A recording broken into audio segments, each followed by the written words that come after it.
আবাসন ও অবকাঠামো উন্নয়নে অন্যতম সহায়ক স্টিল। বর্তমান বৈশ্বিক পরিস্থিতিতে এই শিল্পটি সংকটময় সময় পার করছে। ডলারের বিপরীতে টাকার অবমূল্যায়ন, দেশের মেগা প্রকল্প বন্ধ ও গ্যাস বিদ্যুতের দাম বৃদ্ধির কারণে কাঁচামাল সংকটে উৎপাদন নেমেছে 1/4।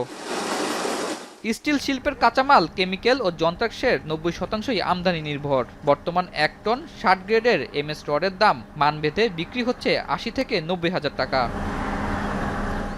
ব্যবসায়ীরা বলছেন, মূলধন ঘাটতির কারণে স্টিল উৎপাদন কমিয়ে দিতে বাধ্য হয়েছেন তারা। এতে ব্যবসা কমেছে 40%।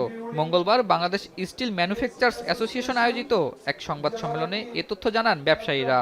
অনেকগুলো ইন্ডাস্ট্রি খুব ঝুঁকিপূর্ণ অবস্থায় আছে। তাই ব্যবসা টিকিয়ে রাখতে মেগা প্রকল্প চালুর দাবি জানান তারা। We will try our best, we will give our 100% for development of our country. করেছি তো আমরা অনেক মেগা প্রজেক্ট করেছি। সো আশা করি আস্থার দিক দিয়ে আমাদের জন্য যাতে কোনো প্রকারের দ্বিধা না থাকে, বর্তমান সরকার এন্ড আমাদের ফিউচার নিয়ে আমরা প্ল্যানিং করি। সেই সাথে ঋণ পুনঃতফসিলকরণ ও ঋণ সীমা বৃদ্ধির দাবি তাদের।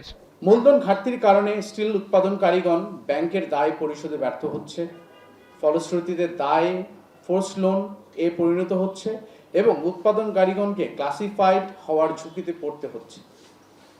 অন্যদিকে ডলারের বিনিময় মূল্য বেড়ে যাওয়ায় চলতি মূলধনের চাহিদা বৃদ্ধি পাচ্ছে, কিন্তু ফোর্স লোন এর দায় সৃষ্টি হওয়ার ফলে উৎপাদনকারীগণকে চলতি মূলধন সীমা ব্যাংকগুলোতে কমে যাচ্ছে। সুদের হারও বর্তমানে বেশি বিধায় লোন পরিশোধে অনেক সমস্যা হচ্ছে। দেশে সরকারি অবকাঠামো উন্নয়ন কাজ খুব বন্ধ বলা চলে।